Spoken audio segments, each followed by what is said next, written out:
আসসালামু আলাইকুম। কেমন আছেন সবাই? আশা করি সবাই ভালো আছেন। আমি আল্লাহর রহমতে ভালো আছি, আলহামদুলিল্লাহ। চলুন আজকে আমি আপনাদের খুবই মজাদার একটি চিকেন রোস্টের রেসিপি দেখাই। তো চিকেন রোস্টটা করার জন্য প্রথমে আমার লাগবে চিকেন। তো আমি এখানে পাকিস্তানি মুরগি নিয়ে নিয়েছি। এখানে আমি একটা মুরগি নিয়ে নিয়েছি, রোস্টের পিস হিসেবে কেটে নিয়েছি। এরপর আমি রোস্টটা সামান্য লেবুর রস এবং আদা দিয়ে মাখিয়ে রেখেছিলাম। এরপর আমি এটা ভেজে নেব। অল্প একটু কড়াইয়ে তেল দিয়ে আমি এটা ভেজে নেব। চিকেনটা ভাজার সময় আঁচটা বাড়িয়ে রাখবেন, এতে করে চিকেনটা খুবই সুন্দরভাবে ভাজা হবে। খুব বেশি ভাজবেন না, শক্ত হলে খেতে ভালো লাগে না। তো আঁচ বাড়িয়ে এই দেখুন আমি ভেজে নামিয়ে রেখেছি। এরপর আমি একটি পাত্রে টক দই নিয়ে নিয়েছি। এই উপকরণগুলো আমি আগেই তৈরি করে রাখবো, এরপর আমি রান্নাতে যাব। তো আমি এখানে টক দইটা ভালোভাবে ফেটিয়ে নিব। টক দইটা ভালোভাবে ফেটানো হলে এখানে আমি রোস্টের মশলা অ্যাড করব। রোস্টের মশলা অ্যাড করার পর আমি এখানে রোস্টের মশলা এবং দই ভালোভাবে মিশিয়ে একটি ব্যাটার তৈরি করে রাখবো। আমি এখানে বাজারে কেনা রোস্টের মশলা ইউজ করেছি। আপনারা চাইলে বাসায়ও বানিয়ে নিতে পারেন রোস্টের মশলা। যে কোনো সুপার শপে আপনারা রোস্টের মশলা কিনতে পাবেন। এরপর আমি আলাদা একটি পাত্রে কিছু গুঁড়ো দুধ নিয়ে নিব এবং আমি একটু গরম পানিতে দুধটা আমি গুলিয়ে রাখব।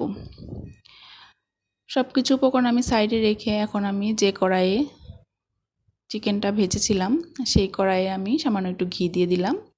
এরপর আমি এখানে কিছু পেঁয়াজ কুচি দিয়ে দিব। তো আমি রোস্টের মধ্যে পেঁয়াজের বেরেস্তা ভালো লাগে না আমার, এর জন্য আমি বেরেস্তা করলাম না। কেউ চাইলে এই পর্যায়ে বেরেস্তার জন্য পেঁয়াজটা ভালোভাবে লাল করে ভেজে তুলে নিতে পারেন। পেঁয়াজটা একটু লাল করে ভাজার পর আমি এখানে গরম মশলা দিয়ে দিয়েছি, তেজপাতা, এলাচ, দারচিনি। তারপর আমি এখানে সামান্য আদা বাটা এবং রসুন বাটা দিয়ে দিব। তো আমি এখানে 1 চা চামচের মতো একটু আদা বাটা আর রসুন বাটা দিয়ে দিয়েছি। রোস্টে আপনারা আদা বাটা আর রসুন বাটাটা প্রায় সমান সমানই দেওয়ার চেষ্টা করবেন, এতে করে টেস্টটা ভালো আসে। এরপর আমি কিছুক্ষণ কষিয়ে নেব।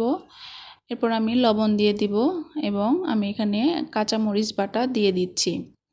দিয়ে মশলাটা খুব ভালোভাবে কষাতে হবে। রোস্টের রান্নার জন্য আপনার সবচেয়ে ইম্পর্টেন্ট হচ্ছে মশলা কষানোটা। মশলাটা আপনি যত ভালোভাবে কষাবেন রোস্ট কিন্তু ততটাই খেতে ভালো লাগে। তো আমি এখানে আগে থেকে যে ব্যাটারটা গুলিয়ে রেখেছিলাম দই আর রোস্টের মশলা দিয়ে, সেটা দিয়ে আরও কিছুক্ষণ আমি কষিয়ে নিয়েছি। এখানে আমি কোনো পানি অ্যাড করিনি।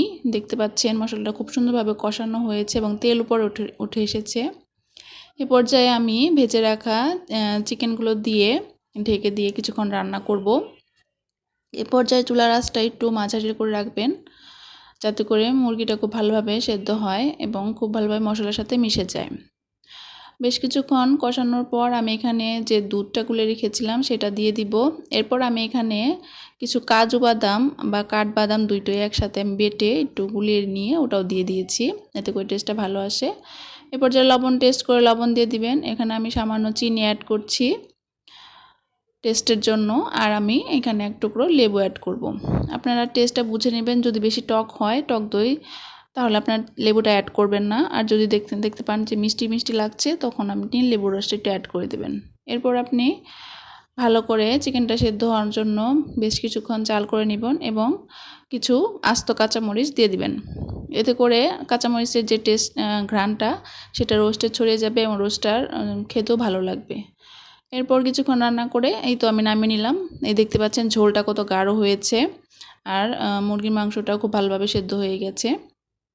তৈরি হলো ঝটপট খুবই তাড়াতাড়ি রোস্ট।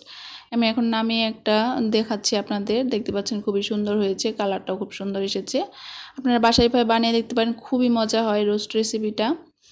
এই দেখতে পাচ্ছেন চিকেনটা কত সফট ভেঙে আসছে। তো আজকে এই পর্যন্তই। সবাই বাসায় ট্রাই করবেন, ভালো লাগলে আমাকে কমেন্ট বক্সে জানাবেন কেমন লাগলো। আল্লাহ হাফেজ।